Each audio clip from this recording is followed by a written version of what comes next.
ఏపీలో చంద్రబాబు లోకేష్ పై 23 కేసులు చొప్పున రాష్ట్రంలోని వివిధ పోలీస్ స్టేషన్లలో నమోదయ్యాయి. చంద్రబాబుపై 8 సిఐడి కేసులు నమోదు కాగా లోకేష్ పై 1 సిఐడి కేసు నమోదైంది. యువగళం పాదయాత్రలో భాగంగా లోకేష్ పై అనేక కేసుల్ని వివిధ జిల్లాల్లో పోలీసులు నమోదు చేశారు.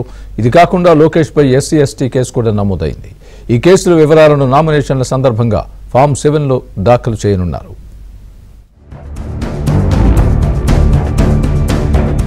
రాష్ట్రంలో నామినేషన్ల పర్వం గురువారం నుంచి ప్రారంభం కానుండటంతో తమపై ఉన్న కేసుల వివరాలను ఇవ్వాలని ప్రతిపక్ష తెలుగుదేశం నేతలు పోలీసు అధికారులను కోరారు.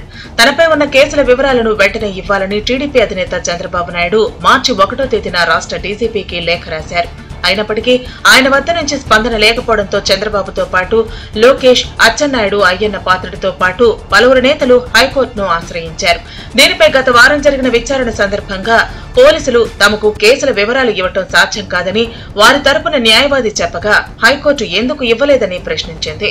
4 అధికారులను ఏర్పాటు చేసి కేసుల వివరాలను ఇవ్వాలని మౌఖికంగా ఆదేశించింది.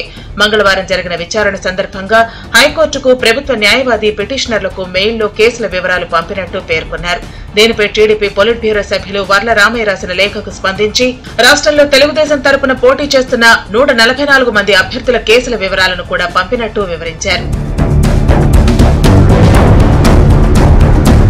పోలీసు యంత్రాంగం అందించిన వివరాల ప్రకారం టీడీపీ అధినేత చంద్రబాబు నాయుడుపై మొత్తం 23 కేసులు ఉన్నాయి. దాదాపుగా 20 కేసుల వరకు వైసీపీ అధికారంలోకి వచ్చిన తర్వాత పెట్టినవే. సిఐడి మొత్తం 8 కేసులను చంద్రబాబుపై నమోదు చేసింది.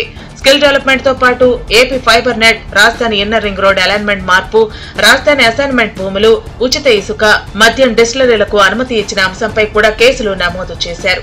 ఇవి కాకుండా చిత్తూరు జిల్లా అంగళ్లతో పాటు పలు జిల్లాల్లో అనేక కేసులు ఆయనపై నమోదయ్యాయి. విజయనగరం జిల్లా రామతీర్థం క్షేత్రం సందర్శనకు వెళ్లిన సమయంలో కూడా ఆయనపై కేసు నమోదైంది. చిత్తూరు, విజయనగరం, విశాఖపట్నం, తిరుపతి, గుంటూరు, కృష్ణా జిల్లాలతో పాటు ఇంకా అనేక జిల్లాల్లో ఆయనపై కేసులు నమోదయ్యాయి. ఈ కేసులన్నింటిలో చంద్రబాబుకు కొన్నింటిలో ముందస్తు బెయిల్, మరికొన్నింటిలో రెగ్యులర్ బెయిల్ లభించింది. ఈ వివరాలన్నింటినీ నామినేషన్ పత్రాల్లో పొందుపరచాల్సి ఉంది. ఇక టీడీపీ జాతీయ ప్రధాన కార్యదర్శి నారా లోకేష్ పై 23 కేసులు ఉన్నాయి. ఇందులో 1 సిఐడి కేసు. ఇవి కాకుండా చిత్తూరు జిల్లాలో 4, శ్రీకాకుళంలో 2, అనంతపురంలో 2, అమరావతిలో 1, విజయవాడలోని 5, మంగళగిరి రూరల్లో 1, కృష్ణాలో 3, పశ్చిమ గోదావరి జిల్లాలో 1 కేసు నమోదైంది. ఈ కేసులన్నింటిలో లోకేష్ కు ముందస్తు బెయిల్ లభించింది. కేసుల వివరాలను పోలీసులు డీజీపీ కార్యాలయం నుంచి తెలుగుదేశం కేంద్ర కార్యాలయానికి పంపడంతో నామినేషన్లలో వివరాలన్నింటినీ పొందుపరుస్తున్నారు.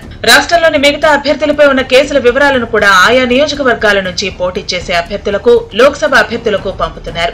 కేసుల వివరాలను పూర్తి స్థాయిలో పొందుపరచాలని పార్టీ కేంద్ర కార్యాలయంలో ఉన్న లీగల్ విభాగం అభ్యర్థులకు సూచించింది.